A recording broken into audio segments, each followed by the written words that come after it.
In December of 1975, an engineer at Eastman Kodak built the world's first digital camera. It was the size of a toaster. It took 23 seconds to capture a single black and white image, and when he showed it to his bosses, they listened politely, asked one question, and then asked him not to talk about it again. 37 years later, the company that invented digital photography filed for bankruptcy because of digital photography. At its peak in 1988, Eastman Kodak employed 145,000 people. It was one of the most valuable companies in America, the dominant force in a global business that had existed for 100 years and an essential part of the daily life of half the planet. If you took a photograph in 1988, anywhere on Earth, there was an 80% chance the film inside your camera said Kodak on the side. Kodak did not sell cameras. Cameras were given away, sold at cost, marketed at a loss. What Kodak sold was film, and film, in the company's own internal documents, was described as the most profitable consumable product in the history of American industry.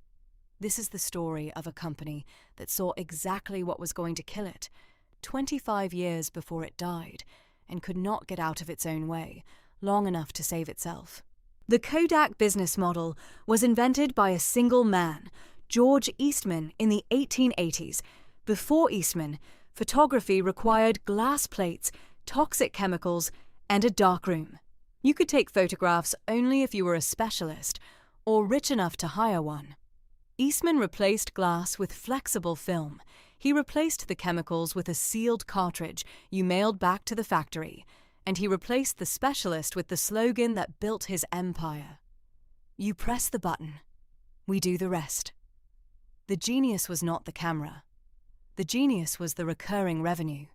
Every photograph anyone took, anywhere in the world, generated a small payment to Eastman Kodak. For the film, for the processing, for the prints, the camera was the loss leader. The film was the cash machine. By 1930, Kodak was so dominant that the federal government broke up several of its competitors and left Kodak alone.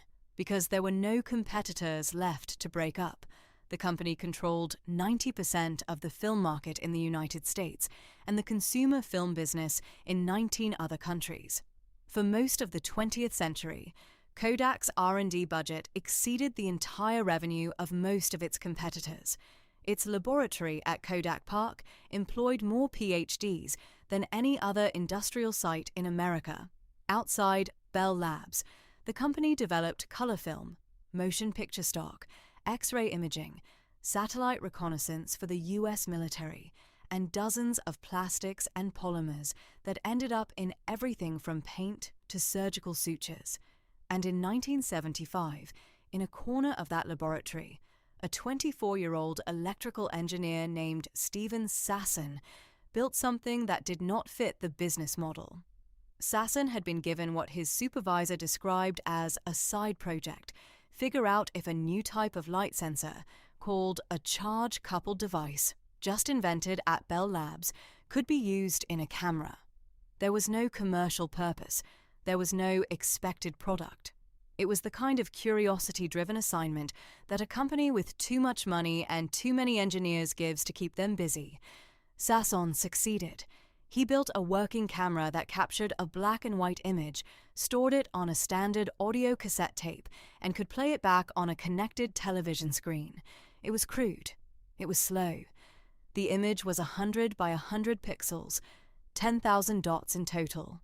But it was the first photograph in human history captured without any film, any chemistry, or any paper.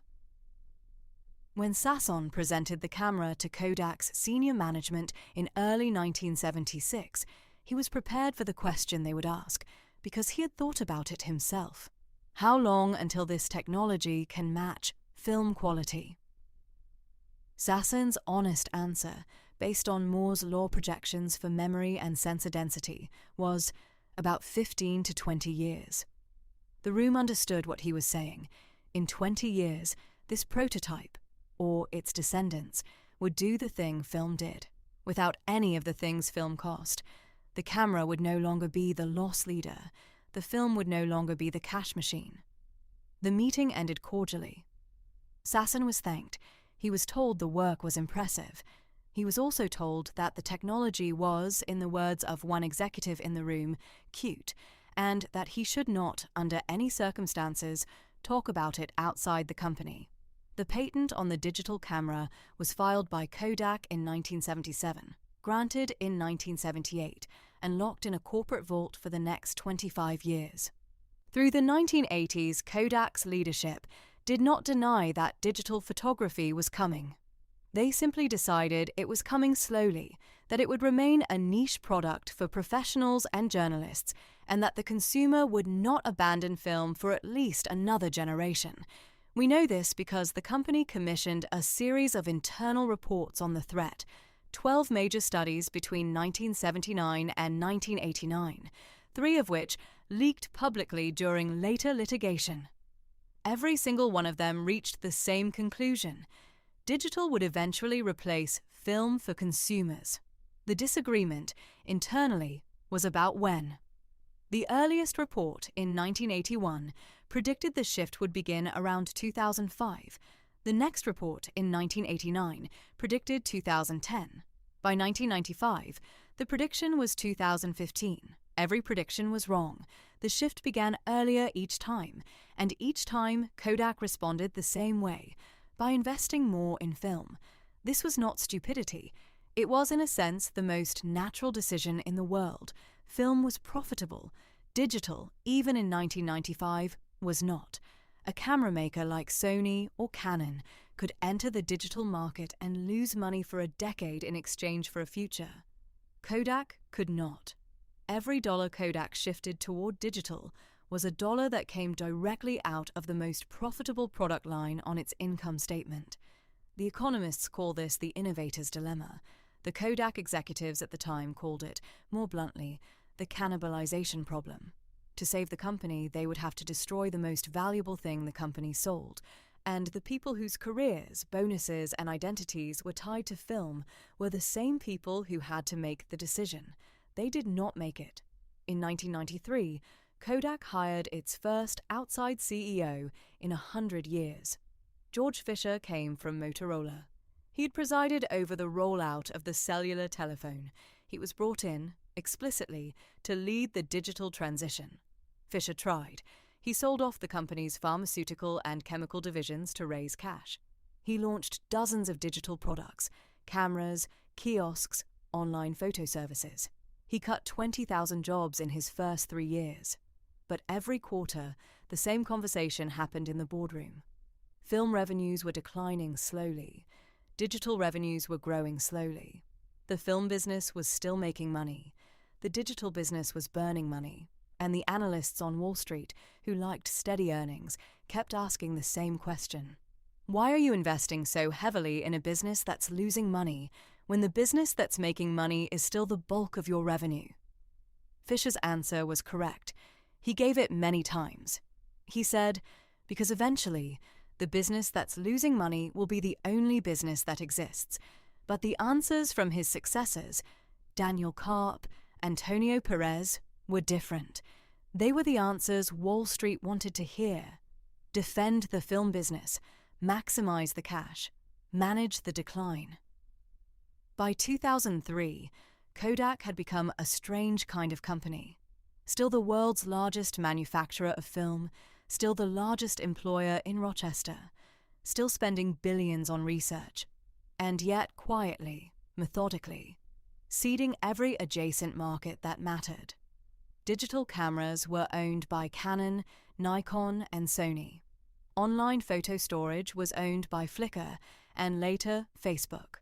Mobile photography, when it arrived, was owned by Apple and Samsung. Kodak's response to mobile photography in 2007 was to release a digital camera with a built-in printer. The iPhone was released the same year. In September of 2003, Kodak announced that it would stop manufacturing film-based consumer cameras in the United States, Europe, and Canada. The announcement was framed as a strategic shift. The stock fell 18% in a single day. What followed was 8 years of attempted reinvention, asset sales, layoffs, and slow strategic retreat. Kodak sold its medical imaging business in 2007 for $2.5 billion. It sold its document imaging arm in 2013.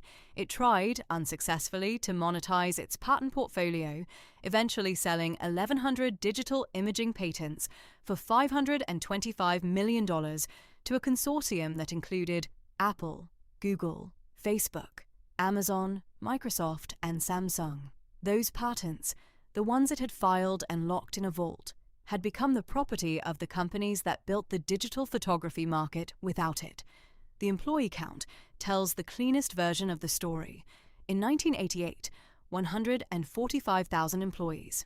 In 2003, 63,000. In 2011, 19,000. At the bankruptcy filing in January 2012, about 17,000.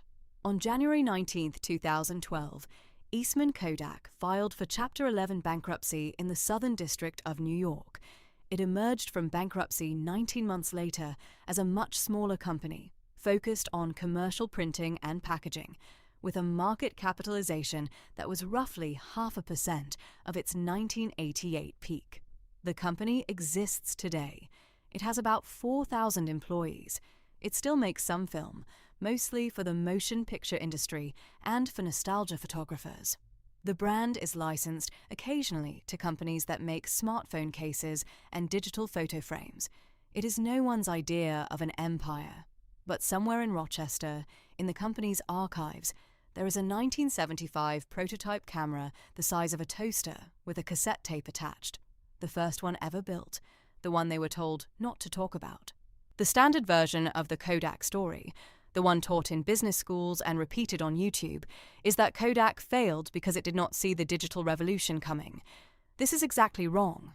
Kodak saw the digital revolution coming earlier than anyone. Kodak invented the digital revolution. The patent for the digital camera is literally Kodak's patent. Their internal reports anticipated every important milestone of the digital transition, sometimes by 20 years. The real lesson is that seeing the future is the easy part. Seeing the future and doing nothing about it is hard, sometimes only because doing something about it would require destroying the thing that pays you. The Kodak executives of the 1980s and 1990s were not stupid. They were not unaware. They were optimizing, quarter by quarter, bonus cycle by bonus cycle, board meeting by board meeting, for the business that paid them this year, against the business that might pay them in 2010. Every successful incumbent company eventually faces a version of this choice. The cost of getting it wrong is not always bankruptcy. Sometimes it is just slow erosion, 20 years of stable dividends, and a quiet exit while no one is looking.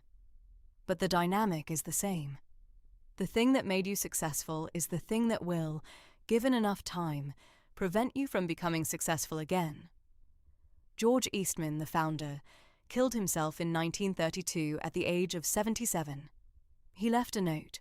It read, simply, "My work is done. Why wait?"